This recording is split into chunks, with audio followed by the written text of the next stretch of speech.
Et bonsoir, bienvenue pour les Tech News. Alors avant de parler de Tech News, je dois vous dire que aujourd'hui, j'en ai pas tant que ça des news. J'en ai pas tant que ça. Moi je vois 7-8 items dans ma liste. Parce que déjà, il y a plusieurs choses. La première chose, c'est que la semaine dernière, j'étais en vacances. Et cette semaine, je bossais plein de balles, donc j'ai un peu eu moins de temps.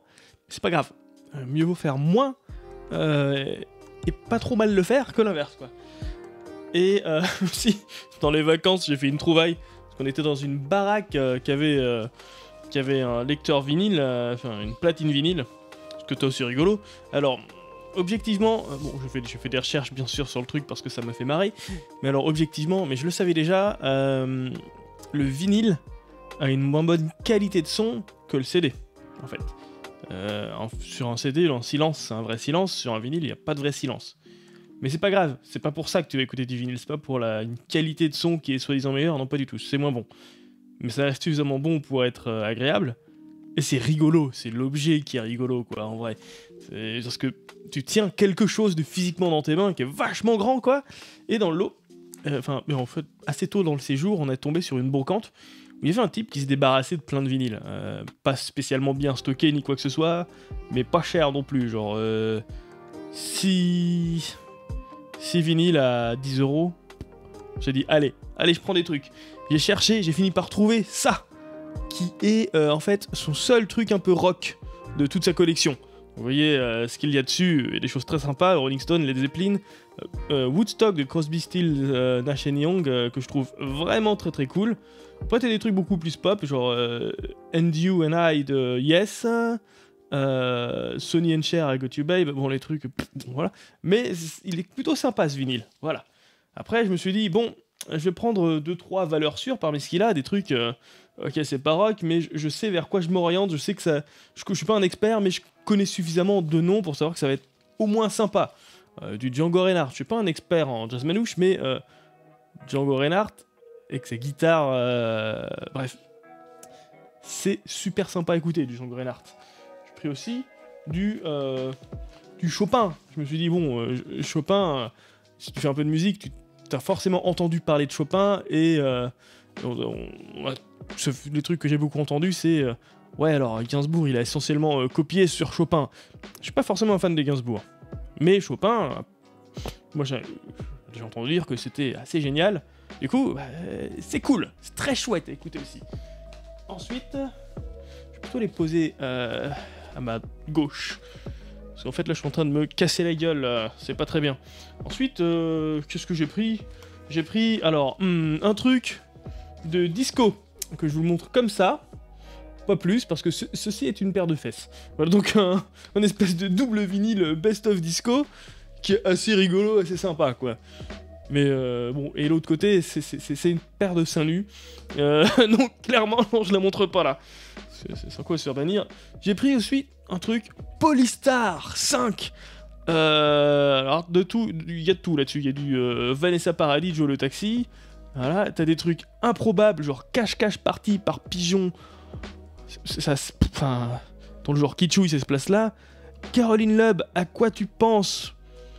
Bah, manifestement pas cette chanson que tout le monde a oublié. Bon, des trucs... Robert Farrell, Les Petits Boudins. Qu'est-ce que c'est que ça? Je sais pas. Eric Morena, Au Mon Bateau. Alors, c'est des chansons à la con. Mais je me suis dit, ok, au moins c'est marrant. On sait que c'est du kitsch, mais voilà, c'est rigolo, mais c'est kitsch. Et on est tombé sur un truc où on s'est dit, bon, celui-là c'est qui tout double? Ça s'appelle Rock par Burt Blanca, avec, je crois, une des jaquettes les plus kitsch que j'ai jamais vues, quoi.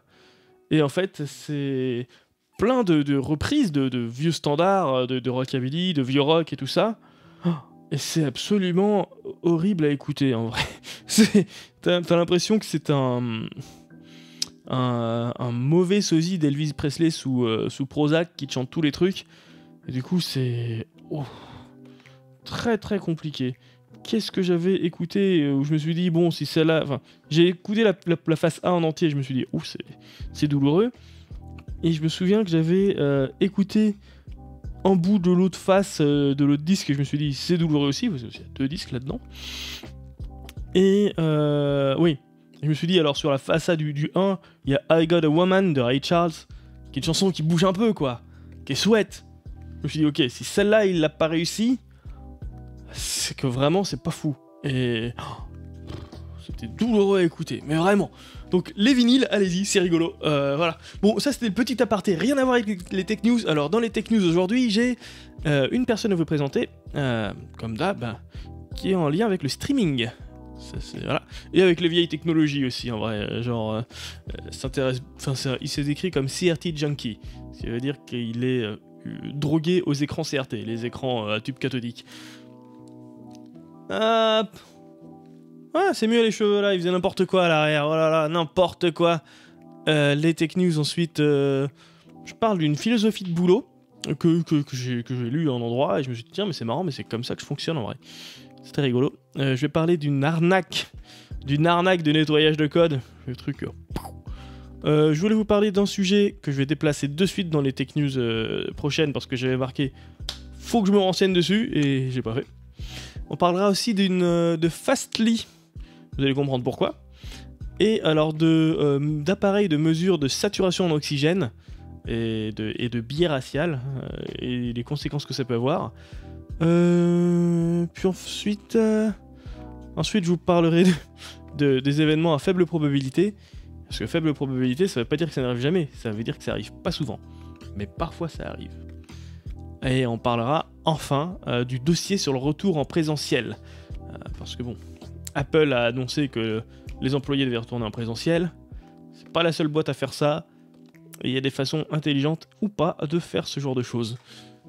Donc on commence de suite par les gens à suivre. La première personne à suivre, ça sera... c'est là, c'est ce bouton qui est en face de ma tronche. Ok. Et HyposVox, ben j'étais déjà dessus. HyposVox, c'est défini comme Stream Professor.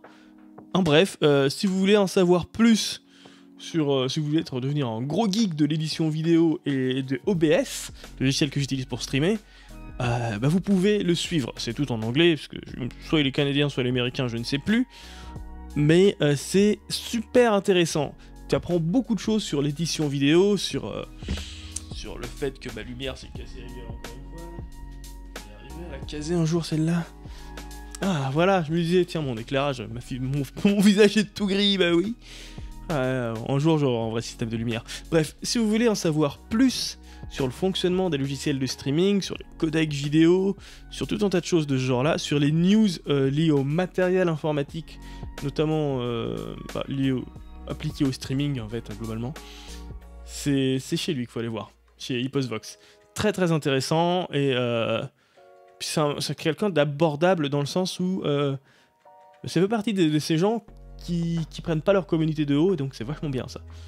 Et donc cette personne-là, voilà, c'est celle que je suis pour avoir un petit peu pour savoir quelles sont les mises à jour de OBS, qui testent des cartes de capture, tout un tas de choses, qui parlent de tech un peu rétro d'ailleurs, genre tiens, qui reposte, qui partage un exemple de Super Mario sur un écran extra large, parce que c'est improbable comme truc, et qui fait des conseils, notamment il est sur TikTok où il essaie de conseiller des choses liées à l'édition de vidéo, quoi.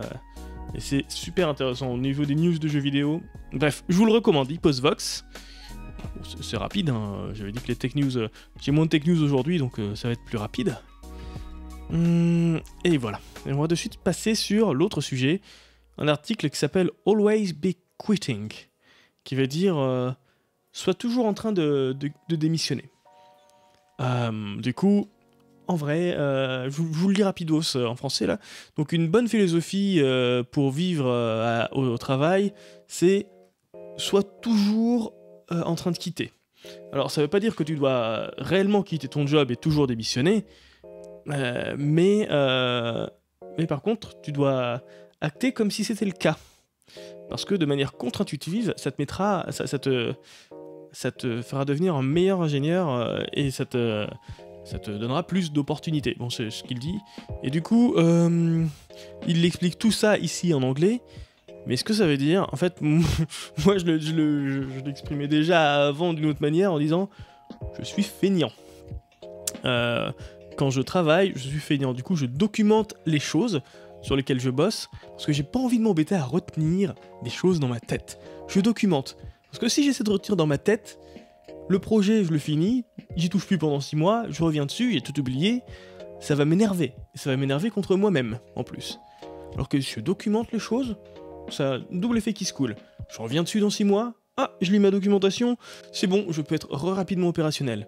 Et aussi, si quelqu'un reprend ma suite derrière, il est peinard, il n'aura pas besoin de m'embêter. Ouais, parce que je suis feignant, j'ai pas envie d'être dérangé quand je lâche un projet et qu'il a repris par une autre personne, je veux pas. Donc en gros, documente ton savoir, oui c'est pareil, là c'est ce qu'il dit c'est documente ton savoir. Tu sais quelque chose, documente-le. C'est beaucoup plus simple ensuite de le partager aux autres. Voilà. Et l'idée c'est que en fait personne n'ait besoin de toi spécifiquement. Parce que c'est la stratégie d'essayer de s'accaparer du savoir de manière exclusive pour devenir artificiellement indispensable. Bah, je déteste ça, moi, parce qu'après, on t'embête quand tu veux partir en vacances, et quand t'es en congé, on t'appelle, et puis même, il y a une question de maîtrise du risque opérationnel qui me rend carrément ma boule, moi, là-dessus. Ça m'est arrivé d'être le seul à savoir faire certaines choses. J'ai de suite alerté en disant si je me pète la jambe demain, ça va pas être rigolo pour vous. Et c'est arrivé une fois, un truc similaire, je me suis pas pété la jambe, mais c'est du même genre, du même acabit. Genre une absence imprévue de 3 semaines, pour une raison de santé. Et quand c'est arrivé, je leur ai dit, ah bah je vous avais prévenu que ça pouvait arriver. Et les chefs de projet m'ont dit, non mais en fait t'as raison Lucien, donc nous on va juste pas t'embêter de toute manière parce que légalement on n'a pas le droit. Très intéressant cette réaction je trouve. Et ils m'ont dit, oui bah fait oui, ça fait des mois que tu nous dis que t'es seul sur le projet et que si t'arrive une coquille, si t'arrive un pépin on est foutu. Ah bah effectivement, on est foutu, mais c'est de notre faute. Après, les choses ont bougé. Alors, documente tes plans sur le long terme. Oui, parce qu'en fait, il ne s'agit pas de savoir ce que tu sais, mais savoir ce que tu fais, est-ce que tu as l'intention de faire, quels sont tes plans, c'est vachement bien pour la passation. Vachement pratique. Documente aussi tes réunions. Mais ça par contre c'est normal. Une réunion qui n'a pas de compte rendu et qui n'a pas de documentation à la fin, c'est pas souvent utile. Bon, il y a quelques exceptions bien sûr, mais une réunion de projet où on dit ah oui super, alors moi je vais faire cette partie là, toi tu feras cette partie là, on s'organisera comme ça, c'est bien d'avoir un compte rendu. Parce qu'il faut pas se faire confiance à la mémoire qu'il y a là-haut. Alors pareil, invite les gens au meeting. Qu'est-ce qu'il dit? Donc si ce n'est pas un meeting une à une personne, et que tu es la seule personne de ton équipe qui est au meeting, implique quelqu'un d'autre. Oui, voilà, parce que c'est toujours intéressant d'avoir différents points de vue, d'accord. Et plus important, tu évites de devenir le seul point de contact. Ouais, mais j'avoue qu'on le fait aussi de manière exactement pour la même raison. Mais c'est pas parce que c'est pas pour gérer le cas où je pars demain, c'est pour gérer le risque opérationnel. Genre, ah ben maintenant, on n'est pas une personne à avoir les infos, mais on est deux. Et on est deux à connaître le sujet. Ça facilite grandement la gestion. Pareil, c'est entraîne les gens, forme les gens autour de toi. Super, c'est pareil, hein, t'as du savoir, tu le transmets. On est d'accord, ça. Toujours la même idée. Ouais, identifie et forme tes remplaçants. Ok. Oui, parce que c'est vachement bien. De toute manière, ça fait grandir les gens. Et puis d'une part, ça fait grandir les personnes, ça les fait grandir. Ça leur ouvre des perspectives. Genre, ah tiens, je peux occuper le poste de Lulu. Génial. Et puis toi, en fait, ça fait grandir en tant que personne, de former d'autres personnes. Et ça t'ouvre des perspectives. Hein. Give power to the people. Ok. Ouais, donne le pouvoir aux personnes. Fais-leur confiance pour faire les bonnes choses. En gros, on n'est pas un dictateur, on est un leader. C'est-à-dire qu'on fait confiance, on délègue la confiance et on délègue les choix, etc. J'avoue que je fonctionne beaucoup comme ça. Une fois que j'ai des gens à qui je peux faire confiance, je leur délègue les décisions, puisqu'ils connaissent le dossier. Et ils me consultent quand ils ont des doutes, et souvent, en fait, j'analyse le truc et je me rends compte que leur instinct est bon, et qu'ils avaient besoin de vérifier avec quelqu'un qui n'avait pas le nez dans le guidon. C'est comme ça que ça se passe.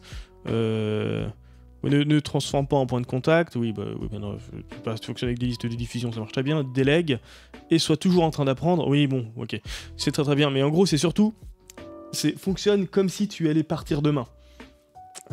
C'est vraiment un très très bon conseil. Ne te rends pas indispensable, tout simplement. J'adore cette façon de faire et j'ai pas attendu de lire cet article pour le faire, parce qu'il date du 12 avril 2021 et que bon,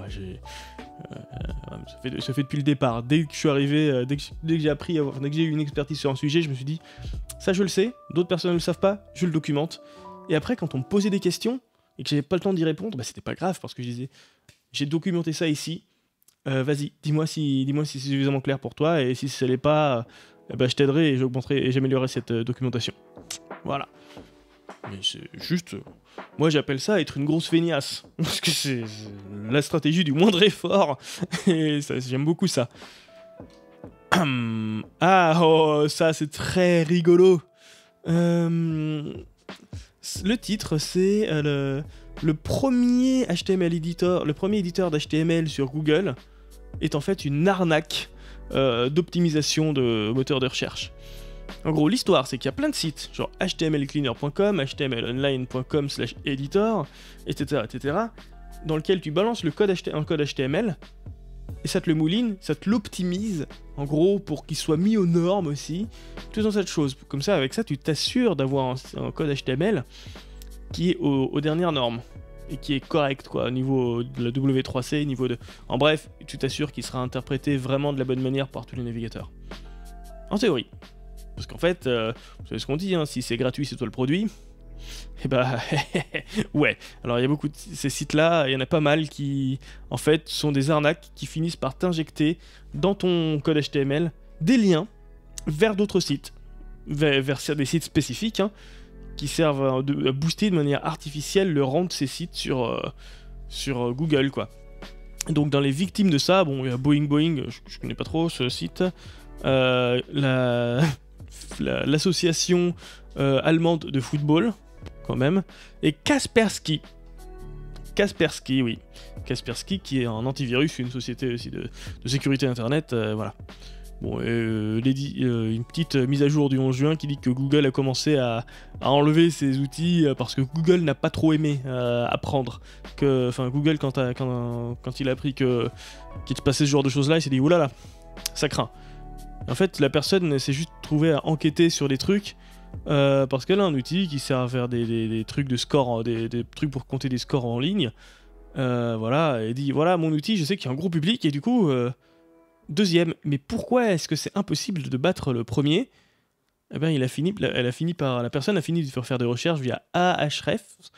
En gros, un truc qui te permet, une sorte de moteur de recherche inversé, qui te permet d'avoir des informations spécifiques, voilà, de savoir combien de liens vers un site tu peux trouver sur le net. Ce qui est super. Et la personne s'est rendu compte que c'était vachement élevé, et que les liens étaient bizarres en fait. Et donc, en allant sur certains sites, genre Macworld, on va là-dessus, et si on cherche score, got it, voilà, si on cherche score,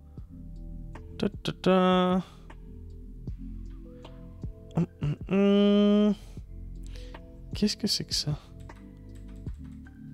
Ah, attends, ah oui, voilà. Tu tombes sur les spécifications du produit, donc Lenovo Mirage AR, Marvel des jeux, un jeu, et là, un mode survie, blablabla, et ensuite, et une phrase avec outil, c'est le lien score, enfin le mot score, est devenu un lien vers scorecounter.com. Ok, bizarre. NBC Washington. Alors, est-ce que c'est toujours dessus? Score. Oui, score. Voilà, là, ça parle d'un joueur qui met des buts, et le mot score est devenu un lien vers un autre site. C'est très bizarre. Et t'as des choses comme ça, très très étranges. Et t'as la même chose pour Rubix.com, qui est un truc de Rubik's Cube. Et qu'est-ce qu'il faut chercher? Il faut chercher Rubix. Donc là, c'est un article sur Sex and the City. Ah, peut-être que ça a été enlevé. C'était enlevé.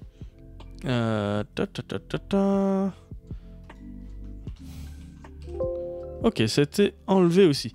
Mais sur un post de blog de Kaspersky, tu pouvais lire tout un tas de trucs, là, blablabla, blablabla, rien à voir, blablabla, blablabla. Et puis d'un coup, au pif, une phrase qui dit le site Rubix.com est le site le plus populaire dédié au Rubik's Cube en ligne. Bref, si tu veux, mais qu'est-ce que cette phrase fout au milieu d'un article de Kaspersky? C'est parce qu'ils sont passés par un validateur de HTML comme ça. Et voilà. Et tout un tas d'outils qui arnaquent les choses, quoi. C'est assez fou comme arnaque, c'est très efficace. Mais je pense que Google va taper très fort là-dessus. Parce que c'est... Et en fait, là ça va, c'est relativement innocent. Mais en vrai, un outil comme ça où tu dis tiens, j'y balance quelque chose et il me le retourne, avec un outil que tu ne maîtrises pas, qu'un outil tiers, où tu valides quelque chose, bah, ça peut être plus grave que ça peut injecter carrément du code malicieux en fait, en théorie. En pratique, si tu dis tiens, je veux optimiser mon code j'ai un code sur un serveur qui tourne, je veux l'optimiser avec un outil gratuit en ligne, vérifie ensuite que tu as vraiment optimisé le truc et qu'il t'a pas injecté une backdoor ou qu'il t'a pas injecté une saleté du genre. Voilà, donc faut faire très attention avec les validateurs en ligne et tout ça. C'est n'importe quoi ce genre de truc. Moi ça m'en fout que des gens se disent tiens, je vais faire un business de ça. À quel point faut être un énorme enfoiré pour faire ça, c'est quand même un petit peu chaud. Mais le problème c'est que ça marche. On va parler d'un truc autre, qui n'est pas malicieux cette fois, c'est la panne internet qui a touché de nombreux sites internet, dont ceux du Monde ou d'Amazon, est en cours de résolution. De nombreux sites de grands médias, comme celui de la Maison Blanche ou du gouvernement britannique, ont été temporairement bloqués mardi suite à un problème au sein de la société Fastly.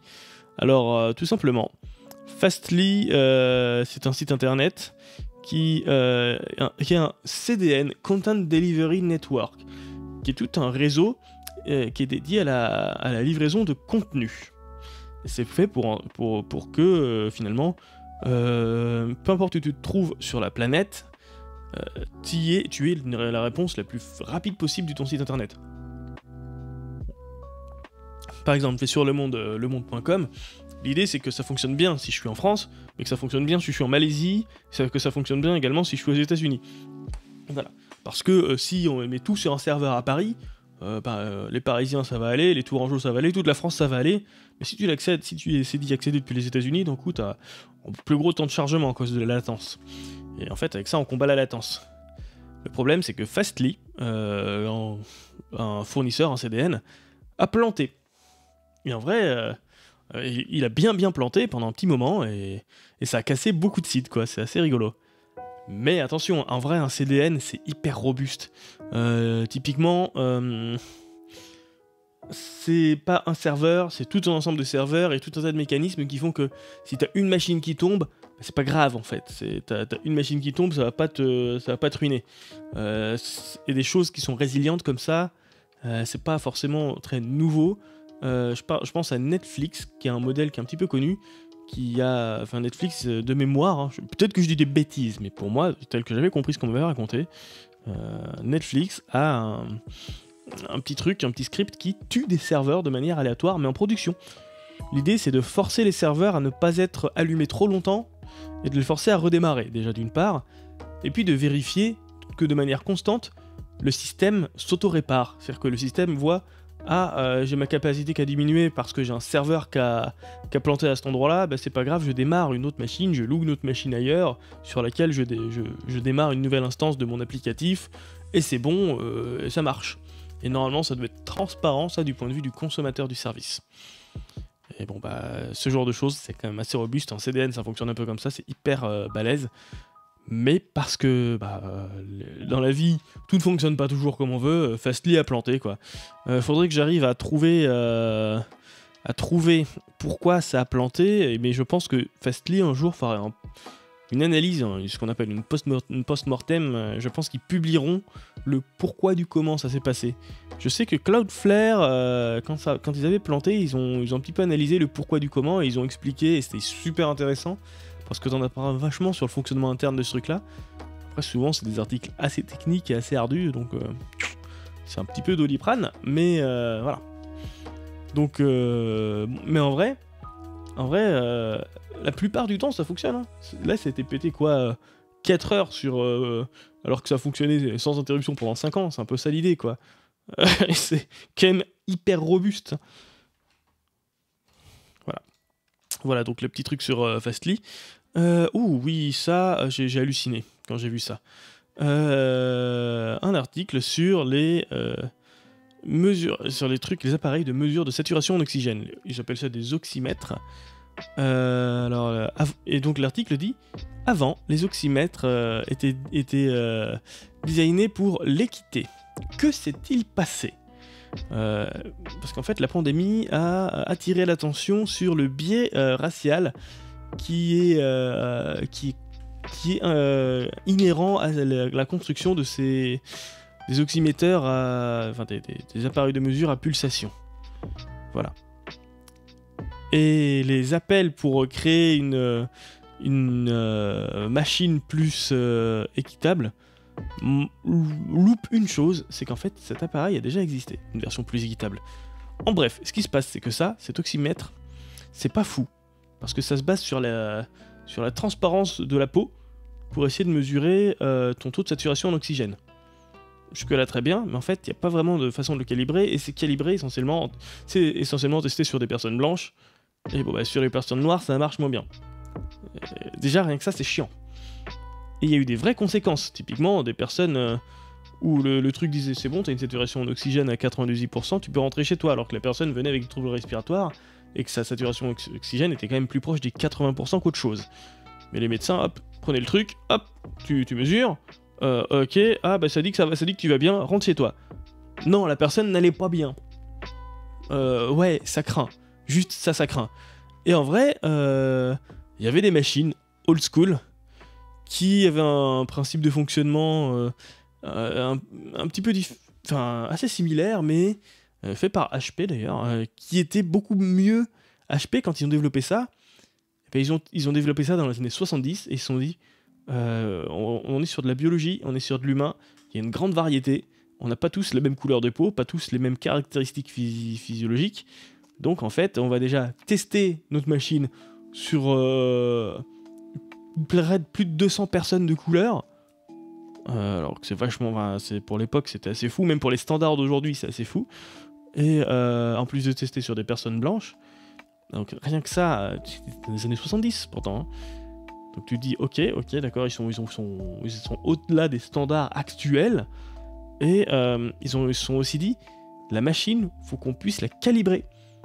Et comment on peut la calibrer ? Écoute, on peut prendre une goutte de sang sur l'oreille de la personne, mesurer avec l'appareil qui nous dira ok, le taux de saturation c'est 100, enfin c'est X.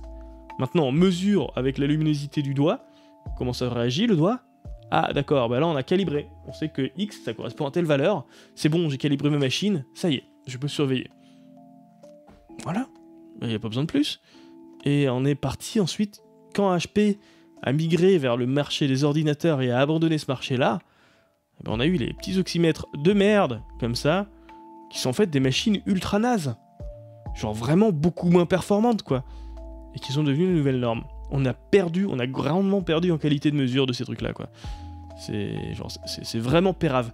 Et en plus cette machine à l'ancienne, elle peut se mettre au bout du doigt, mais elle peut aussi se mettre au bout de l'oreille. En fait, surtout. Parce qu'en fait, ils se sont dit, les personnes qui ont généralement besoin d'être monitorées au niveau de l'oxygène, il y a des fortes chances que ce soit pas forcément des personnes en bonne santé. Qui dit qu'on va avoir accès à telle ou telle partie du corps ? Faisons un truc qui s'adapte. La personne a... admettons, la personne a plus de main, comment tu fais ? C'est nul. C'était des choses... Une régression grave dans le monde de la santé, ça. C'est bon. J'espère que cet article, il va faire du bruit, en fait.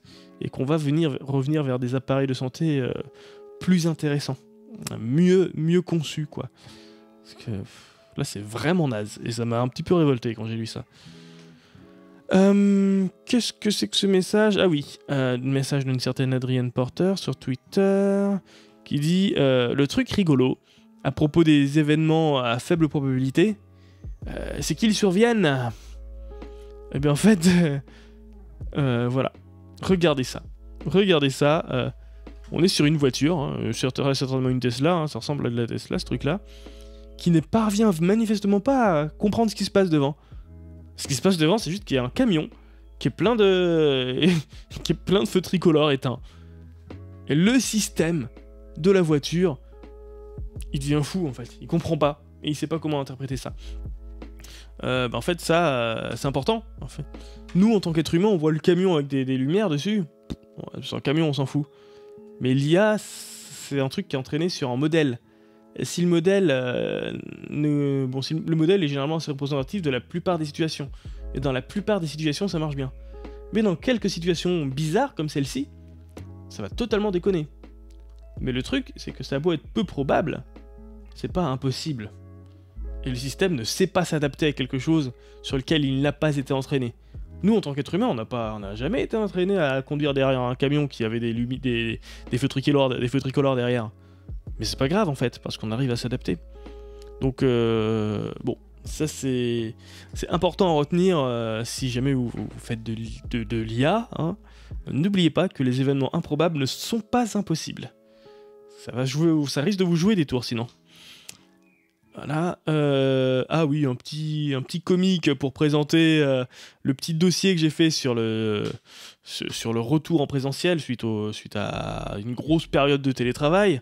C'est tout le monde devrait revenir au bureau maintenant. Mais pourquoi? La productivité n'a pas baissé. On est en train d'économiser du temps de transport. Pourquoi est-ce que vous voulez que nous revenions au bureau? Quelle est la valeur de ce truc-là? Et là, le patron répond: c'est pour que je puisse mieux vous surveiller. Et ouais, et ben, c'est un ressenti qui est malheureusement, c'est vrai. Et je peux vous en parler. Alors je vais ouvrir vite fait mon appli. Enfin, c'est pas mon appli, hein, mais une appli que j'utilise beaucoup qui s'appelle Xmind. Voilà.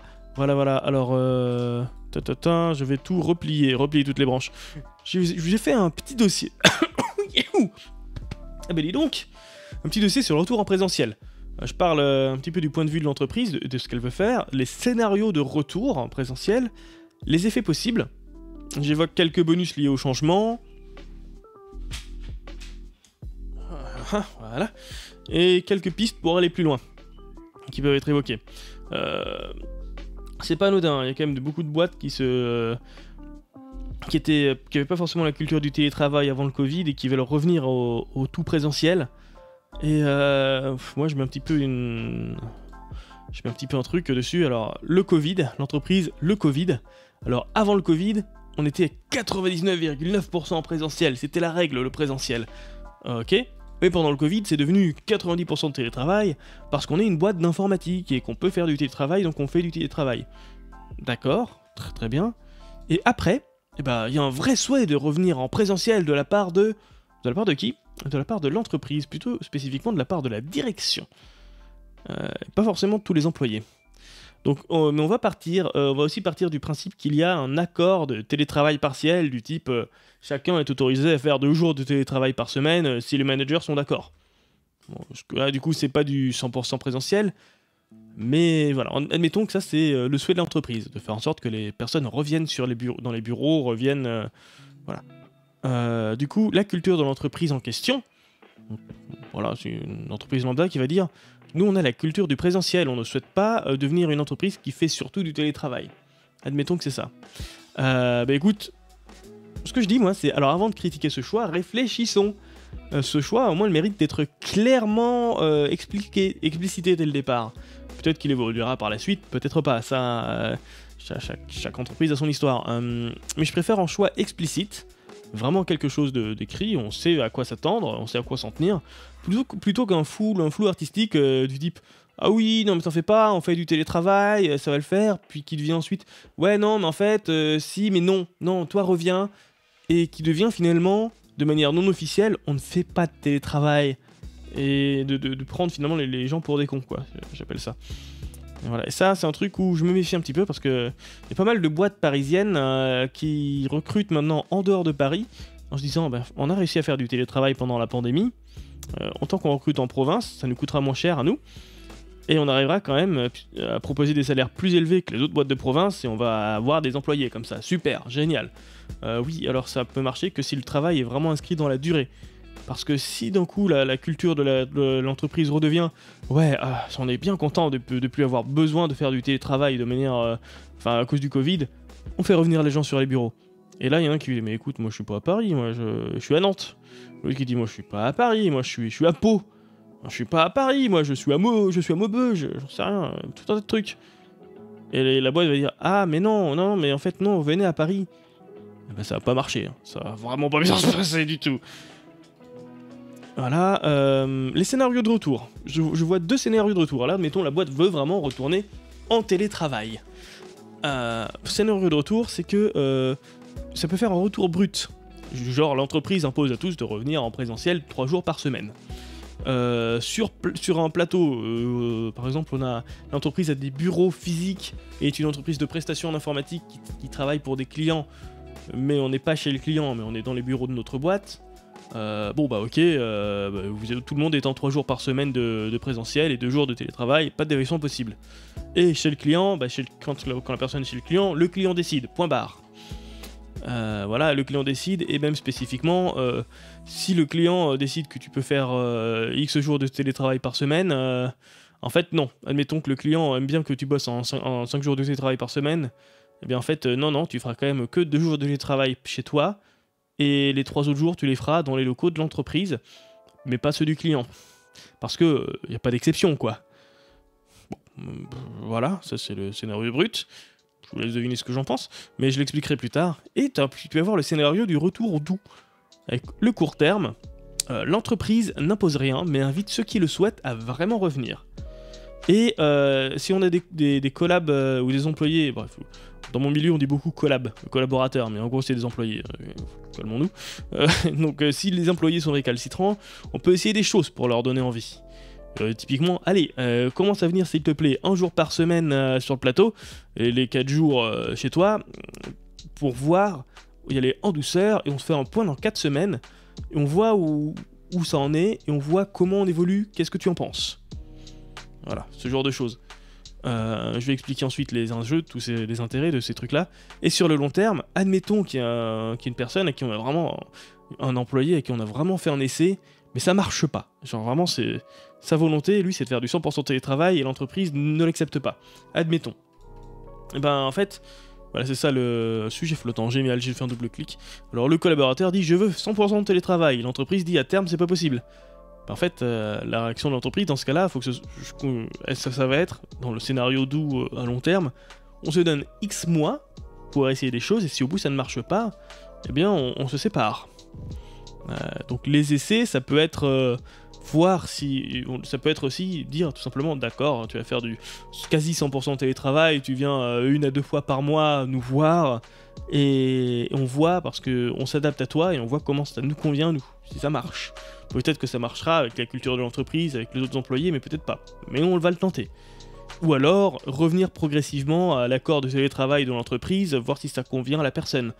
Ce qui revient finalement à ce que je dis, allez, viens 1 jour par semaine, on va y pendant 4 semaines, ensuite tu reviens de plus en plus, jusqu'à... on se donne le temps de te faire essayer de revenir chez nous. Voilà. En fait, c'est planifié.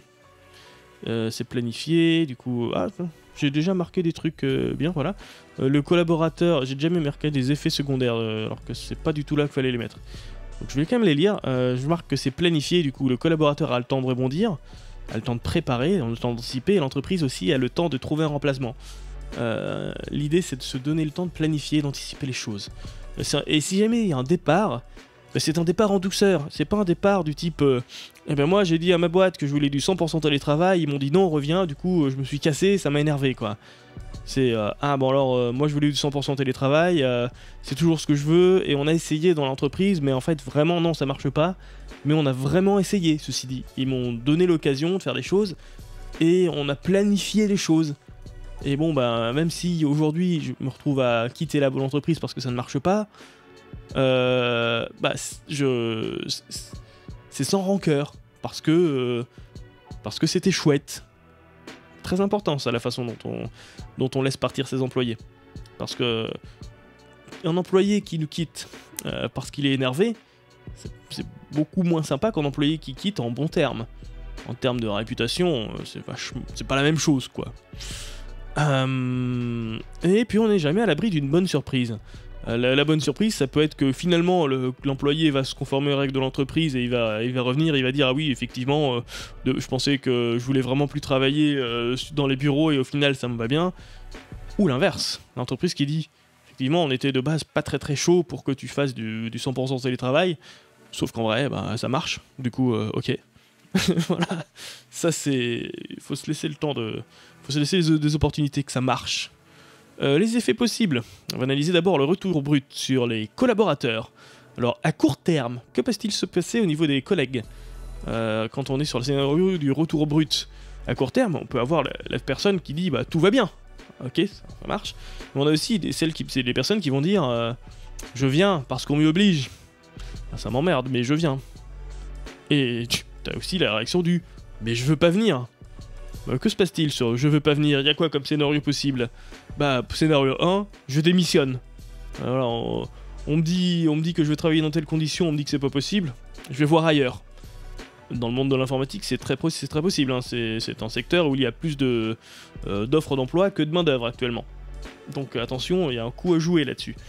La rétention des employés est un enjeu important. Même sur un secteur où c'est plutôt l'inverse, où il y a plus de candidats que de postes, l'enjeu de la rétention, il est là, parce que laisser partir un employé et le remplacer, ça coûte cher. Ça coûte toujours cher. Donc, et on peut aussi se dire, je reste. Voilà. Je reste, mais je fais la gueule, hein, je suis pas content. Je reste et on m'impose un truc, je le vis pas bien. Il y a aussi le scénario de je viens parce que je me sens obligé. Bah, au court terme, la personne, elle va rester. Et tout va bien, je reste. Super. Je reste, je suis content. Mais moyen terme, que se passe-t-il? Que se passe-t-il à moyen terme? Moyen terme, rappelons-là que lui, il est content, il reste. Lui, bon, il est moins content quand même, il reste. Et lui, il reste avec une grosse mauvaise volonté. C'est-à-dire qu'il va revenir sur les plateaux parce qu'on lui a dit de le faire, mais il y va à reculons et en tirant la gueule et en grognant. Bon, je vous laisse dans le mille. Hein. Lui, il voit des démissions s'accumuler. Il commence à être un peu moins content quand même. Il se dit, c'est bizarre, pas trop ça. Le je reste, à moyen terme, ça peut être je finis par accepter, mais c'est quand même pas fou, ou je démissionne. Et à moyen terme, bien sûr, on peut avoir un je finis par accepter la situation, ou je démissionne. Bon, c'est les mêmes choix ici, les mêmes tronches, parce que vous remarquez que les bonhommes, je les ai pas fait contents. Et c'est un effet aussi, hein. Je vois les démissions s'accumuler, je vois les gens pas contents autour de moi, ça pète l'ambiance, je reste mais je suis un peu moins content, l'ambiance est pétée, ou alors je démissionne, à moyen ou à long terme. En bref, le retour brut, c'est pas fou, en termes de rétention des employés, en termes d'ambiance, c'est pas fou. Et pour les RH et les managers, ça veut dire gérer des collabs grognons. C'est jamais agréable. Si on fait la stratégie du retour doux, c'est beaucoup plus simple. Les premiers retours, c'est les volontaires motivés. C'est venez sur les plateaux ceux qui le veulent, revenez dans les bureaux. Les premiers qui viendront, c'est ceux qui le veulent. Et les retours suivants, ils seront motivés par les premiers retours. Ils verront que ah tiens, t'es sur plateau en ce moment, en réunion. Ah oui, les réunions, ça va devenir les visios. Ah tiens, t'es sur le plateau en ce moment. Ah oui, il y a machin qui a ramené du petit-déj. Ah, ça se passe bien, il y a ci, il y a ça. Du coup, le deuxième groupe qui était resté en télétravail va se dire ouais, allez, je vais peut-être me laisser tenter et revenir de temps en temps sur le plateau. Et il ne viendra pas parce qu'on l'oblige à le faire, mais parce qu'il se dit ok, c'est vrai qu'ils ont l'air de s'y plaire au bureau. Allez, je vais revenir. T'es motivé par les gens motivés. Il y a une émulation, quoi, un truc sympa. Attention, ceci dit, il peut aussi y avoir quelques frictions. Il peut y avoir la jalousie des collaborateurs qui sont coincés chez le client. Si on est chez un client hostile au télétravail, et qu'on voit, ok, nous, on est obligé de retourner chez le client alors que tous nos collègues, là, ils sont pas sur la même mission, ils sont dans les bureaux, et ils ont le droit à faire du télétravail et c'est cool pour eux, mais moi, j'ai pas le droit et ça m'énerve. Dans ce cas-là, il y a une solution possible, c'est la négociation. La négociation auprès du client pour obtenir du télétravail. Informer l'employé que la négociation est en cours. On ne sait pas ce qu'elle va donner la négociation, mais on informe. et on donne au collab un délai. Du type, donne-moi 1 mois pour négocier du télétravail avec ce client. Si ça échoue, donne-moi ensuite 2-3 mois pour te trouver une nouvelle mission et te trouver un remplaçant. Qu'est-ce que tu en penses? Et là, la personne, ça devient de... la personne qui de base pensait, qui pensait « je suis dans une situation qui me déplaît », et passe d'un coup dans un autre cadre qui est « je suis dans une situation qui me déplaît, mais il y a un plan. Cette situation qui me déplaît est temporaire. Et je suis écouté par mon employeur. » C'est vachement bien. C'est très important. Donc plutôt que de se dire « je me casse », la personne dit « bon ok, je veux bien, d'accord, je vois qu'ils font un effort, ça me va, c'est pas instantané mais c'est pas grave, rien n'est jamais parfait. » Voilà. Et aussi, certaines équipes ne fonctionneront pas avec un ou plusieurs éléments en télétravail. En fait, c'est de la gestion au cas par cas. Parce que ce que je marque là-dessus, ce que je me suis noté... c'est il faut prendre en compte l'équipe et privilégier son bon fonctionnement. Quand je dis l'équipe, je parle vraiment de l'équipe, pas juste de la volonté d'un manager. S'il y a un manager qui ne sait pas gérer ses équipiers, s'ils sont en distanciel, le problème vient du manager. Voilà. Souvent c'est ça, hein, clairement. Savoir gérer des personnes en distanciel, c'est faisable. J'ai pas besoin d'être un génie pour le faire. Clairement, j'ai géré une équipe à distance, mais parce que j'avais pas le choix, il fallait que ça marche, et ça s'est très bien fait. Parce qu'il n'y a pas juste le fait que j'ai une équipe en or, il y a le fait que, on communique et ça marche, quoi. Et j'étais déjà en distanciel avant le Covid, donc il y a des choses, quoi. Il y a des mécanismes à mettre en place. Si on a besoin d'être physiquement dans le même open space que son collègue pour communiquer avec et pour le gérer, c'est qu'on s'y prend mal. C'est tout. C'est mon avis là-dessus et il est difficile à faire changer. C'est à peu près ça que je dis. Ouais. Les cas qui méritent l'attention sont le collaborateur qui s'isole quand il était en télétravail, malgré les tentatives de son manager, qui, malgré les tentatives de son manager, ne parvient toujours pas à communiquer en distanciel. Ça peut arriver. Mais attention, ça ne veut pas forcément dire que le collaborateur est un gros naze. Bon, ça peut aussi être signe d'une vraie souffrance, une vraie détresse psychologique. Typiquement, vous avez un employé qui n'arrive plus du tout à communiquer quand il est en télétravail et s'isole, il est peut-être juste en train de réellement faire une grosse dépression et il faut trouver quelque chose plutôt que de se dire « Putain, il fait chier, il répond pas, écoute, je le vire », non, il y a peut-être des choses plus intéressantes à faire. Des choses bien plus intéressantes, parce que la santé mentale, c'est important. Et admettons, l'équipe a essayé de fonctionner en distanciel, mais n'y arrive pas et ne trouve pas son compte. Il y a un problème de communication. Ben dans ce cas-là, moi, ce que je recommande, c'est on fait revenir les gens de l'équipe au même endroit, et on trouve des moyens de communiquer. Des moyens de communiquer, parce que, admettons, l'équipe n'arrive vraiment à communiquer qu'en présentiel. Bon bah écoute, on revient en présentiel, et à terme, on se planifie quelque chose, on se planifie une autre façon de s'organiser pour que la communication distancielle fonctionne. Petit à petit, on va arriver à implémenter du télétravail, parce que la communication distancielle, c'est pas utile que pour le télétravail. Dans ma boîte, je le vois, par exemple, dans mon équipe, il y a des personnes à Tours, à Orléans et au Mans. Clairement, on n'est pas tous les jours tous au même endroit. Et en fait, c'est pas gênant. C'est pas gênant parce qu'on est suffisamment organisé, on communique, et du coup, ça va. Et on part, ça marche parce qu'il y a personne qui est là pour saboter, mais on part aussi du principe que personne n'est là pour saboter. Si quelqu'un veut pas faire un boulot, il vient juste pas chez nous, quoi, c'est tout. Et ça marche. Par contre, attention, au niveau des RH et des managers, c'est plus de travail. Vraiment. Ça représente une grosse charge de travail pour organiser un ensemble de situations particulières, beaucoup plus de gestion au cas par cas. Donc la gestion des cas particuliers, ne pas négliger le temps que ça prend. Et aussi, admettons, le coût du je négocie du télétravail auprès du client, c'est du travail de la part du commercial. Attention, c'est du temps qui n'est pas passé à faire autre chose, donc faut le prendre en compte. Donc c'est pas une solution miracle. Tout vient avec des avantages et des inconvénients. Mais je trouve que les inconvénients du retour doux sont quand même vachement plus gérables que les inconvénients du retour brut. Et les petits bonus que je mets là-dessus, c'est on parle de changement. Rappelons que voilà, les masques, il y a les masques au boulot. Donc le présentiel, ce n'est pas pareil que le présentiel avec un masque. Donc travailler au bureau et travailler au bureau avec un masque sont deux choses très différentes.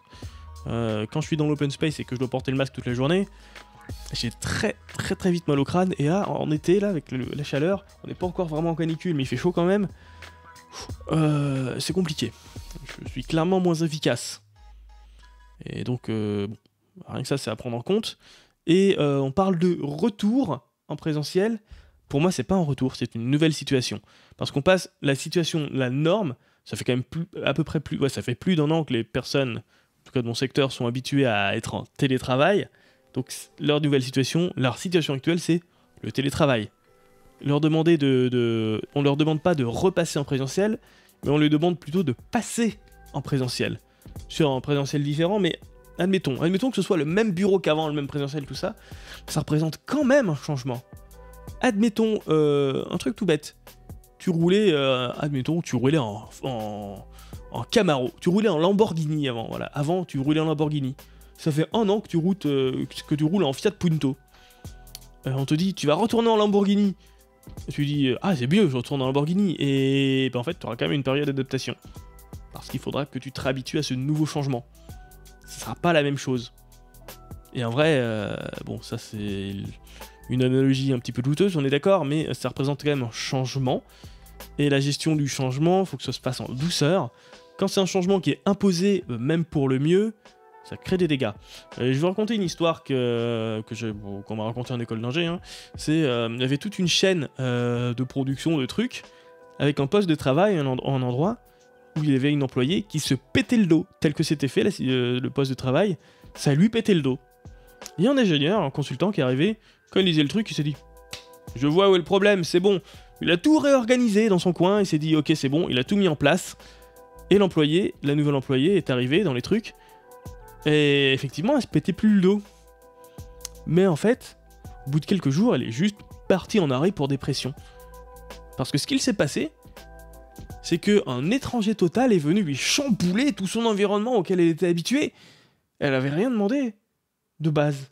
Elle avait juste dit j'ai mal au dos. Et plutôt qu'il y ait un dialogue,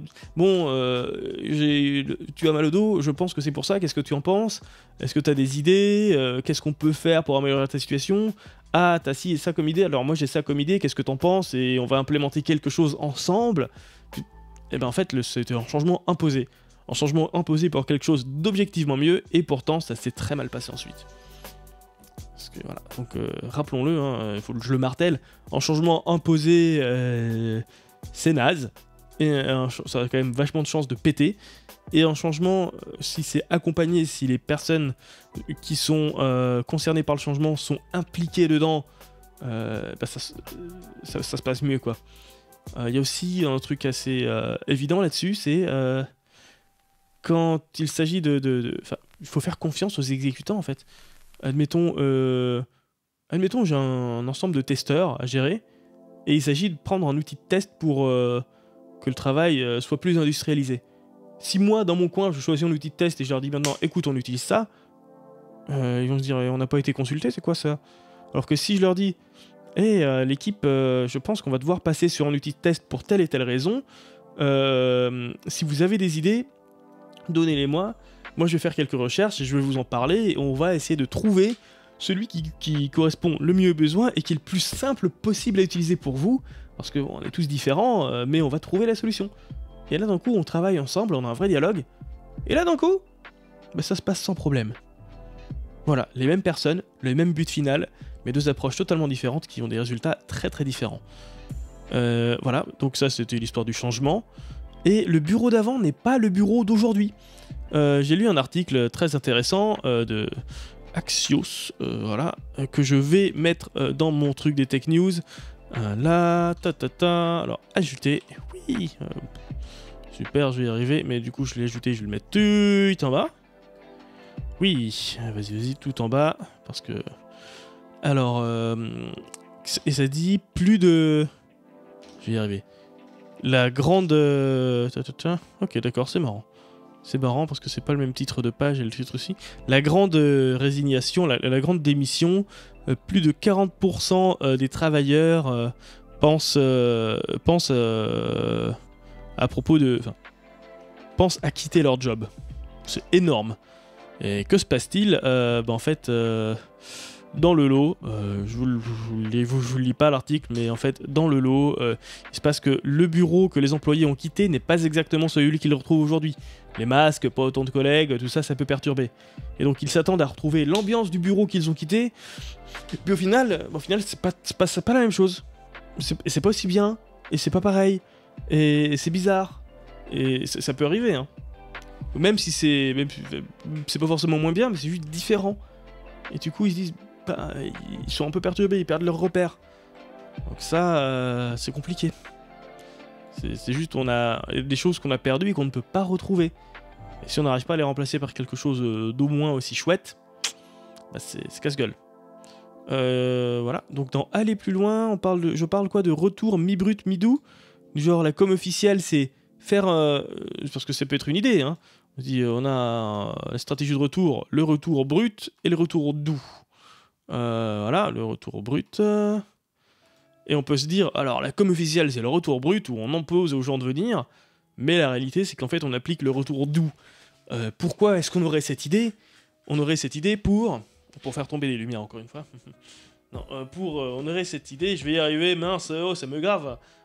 Ah, je me suis vraiment mal démerdé quand je les ai installés, hein. C'est-à-dire que là, j'ai un système de carton de l'enfer, hein, dégueulasse. C'est mieux. Donc je disais, pourquoi pourrait-on être tenté par une telle solution Zarbi, en se disant, bah écoute, en faisant la com classique, les gens vont revenir. Point. Et on aura finalement une minorité de personnes qui vont négocier, et celles qui vont négocier, on accepte, ça va bien se passer. Pour moi, c'est un peu casse-gueule, dans le sens où il y aura effectivement ceux qui vont revenir parce qu'ils sont contents, ceux qui vont de suite râler et avec qui on va négocier, mais ils seront quand même passés par l'étape je râle parce qu'on m'impose un truc, avant qu'on leur dise ah non t'inquiète, calme-toi, en vrai il y a une souplesse. Alors que si on leur dit de suite vous en faites pas, il y a une souplesse, ils passent pas par l'étape je m'énerve. Et c'est vachement plus agréable de ne pas avoir à s'énerver. Donc t'as ça, mais admettons qu'on se contente de se dire, bon bah alors, il y a ceux qui sont contents de revenir, et puis il y a ceux qui négocient. Ok, mais il y a aussi ceux qui reviennent parce qu'ils se sentent obligés, et qui n'osent pas forcément négocier, et qui reviennent quand même un petit peu à reculons. Et ça, vraiment, je déconseille. Je déconseille d'essayer de contrarier les employés. En fait, un employé motivé, c'est un employé qui est plus efficace, et le plus simple, c'est qu'il soit satisfait des conditions de travail, qu'il soit heureux. Notamment dans les entreprises de prestations, qui est le milieu dans lequel je bosse, hein, prestations en informatique, on est beaucoup en contact avec des clients. Et donc, c'est quand même beaucoup plus facile à gérer sur tellement de points de vue quand la personne est contente d'être là, parce que ça veut dire qu'elle a plus de chances de s'inscrire dans la durée. Donc, en termes de relation client-boîte, c'est vachement bien. La personne, si elle est contente, ça se voit dans son travail. Alors que si t'as une personne qui vient reculon et qui fait la gueule, et qui est grognon, ça va se ressentir de ces interactions avec le client. Le client va être moins satisfait. Le client va peut-être voir la concurrence après, hein. Donc, pour conclure un petit peu mon dossier de télétravail, faites pas n'importe quoi. Enfin, la souplesse, quoi. Ayez du bon sens. Bon, rappelez-vous que le retour en présentiel n'est pas un vrai retour, que c'est un changement, et qu'un changement, ça s'accompagne dans la douceur. Si on essaie de faire un changement brutal et imposé, ça fait de la casse. Et c'est pas juste de la casse, parce qu'un employé qui part en étant grognon, c'est pas que de la casse à court terme, c'est de la casse à long terme, c'est de la casse aussi dans la relation que tu as avec tes clients, c'est juste chiant. Donc essayons de minimiser un petit peu les dégâts, et faire en sorte que les employés se sentent à la fois accueillis pour revenir dans les bureaux, et aussi écoutés par rapport à leurs éventuels souhaits de télétravail. Et à partir de là, ça se passe vachement mieux.